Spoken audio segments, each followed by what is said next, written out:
We are Fiona, Michael and Ruby. Join us on our travels around the UK and beyond in our old motorhome Moby.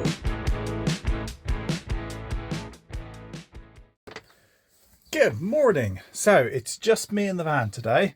So that means you know what it's going to be. It's nerd day, I'm afraid. So nerd day job today. Let me turn the camera around. So you'll see we've got the good old, let me zoom out a bit, caravan camping sink with the shower attachment, which is broken because obviously everything plastic in here is disintegrated over the years. I think I've already thrown the shower head away. Do you like the new curtain, by the way? I forgot to show you that we've put a new shower curtain in here. So these are not great with the hot and cold. You can never get the temperature right. So the temperature's always fluctuating. It is horrible, really. So what I tend to do on my van builds is I change the system completely. So let me show you what I've got to install instead. So I'll put the link to it. It's very simple. It's from Screwfix. Let me turn the camera around because you don't want to see me that close, do you? Let's get it in the right light. So some vans have a thermostatic mixing valve already installed, some expensive ones, but this is a thermostatic mixing valve 2-in-1. So you'll see it, let me take it out, shall I? But from the picture you'll see it. Hot, cold comes in, balanced water comes out. And the great thing about it is it always maintains the temperature. So you reduce the scald risk. So you're not going to turn the hot on and have the old scream, then turn a bit of cold on and then scream because it's gone too cold. This will always regulate it to a certain temperature. Obviously it will still drop cold, so you can still lose the temperature when the hot water runs out, but it will never get above the temperature you set. So they are great to install. And as I said, this is the third van we've converted. This one obviously, as you know, is a motorhome, so we haven't converted it at all, but we've done 2 van conversions previous to that and we've put them in there. And also I've done temporary showers and toilets. I don't know whether you know the gas heaters you can get, the external ones, and again I always put one of these on that as well just to protect us. So let's show you what I've got to do the job. So tool wise, obviously I've got a pair of grips, mole wrench, an adjustable wrench, sharp knife. Unfortunately I haven't got my pipe splice anymore. I can't find it anywhere for cutting plastic pipe, but it will be fine to do it with a sharp knife. I had some of these left over and I've just found out this works quite nicely. So the existing pipe will fit onto there, and then just screws in the bottom is just a coupler there. I've got a ball valve, quarter turn, very simple to control the water flow. 1 shower hose. I've ordered a new shower head, which I'll show you when it arrives. There's something, oh no, there's the inserts, the important plastic inserts for your plastic pipe. And that is it. So let's get it ready to be installed then.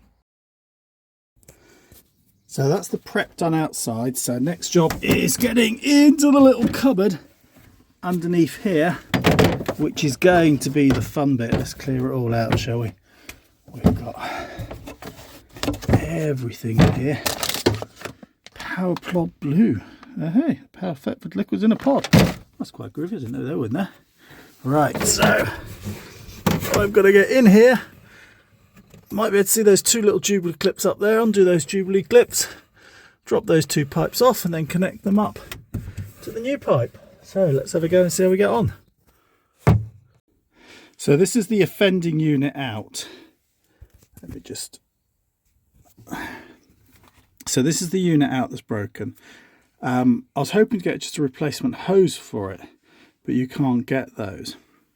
But what I'm hoping to do is run my 15mm hose through that gap at the top there where the existing hose came out of. So let's see if we can get... So I'll probably have to cut this existing hose off and see if we can get a 15mm through there.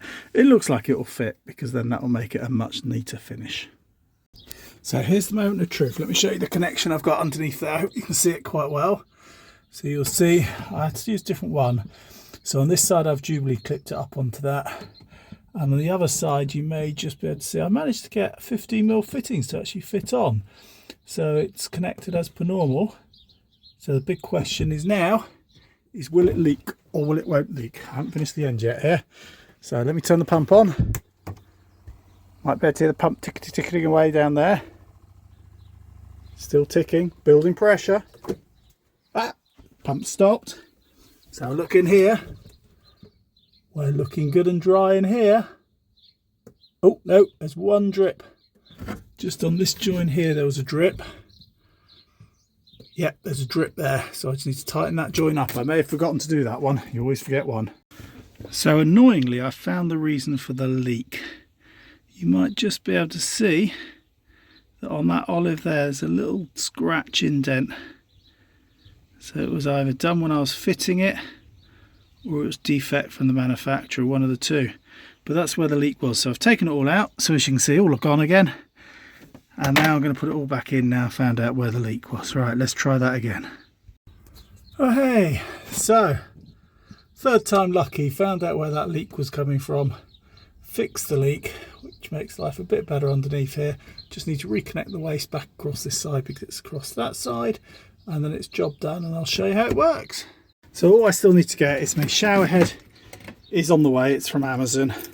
So all I need to do now for a nice shower, turn that on, and out comes water at the set temperature of whatever I've set it at the moment. That's the next thing, to get the temperature right. It's a little bit cold at the moment, so I might just set it a little bit higher. As I said, once I get the proper shower hose for it, the shower hose has also got on and off switch on it as well.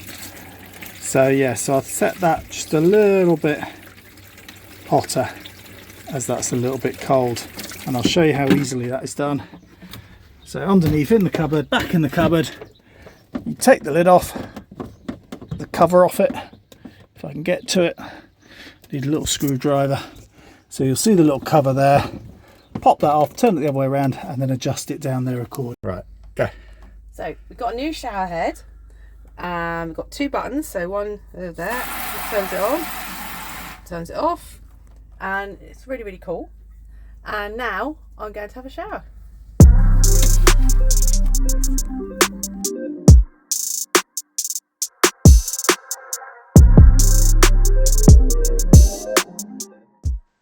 So I hope you enjoyed my how-to video here. I know it was a bit nerdy, but it's a great little shower, that's all I can say about it. So look out for our next video and we'll see you then.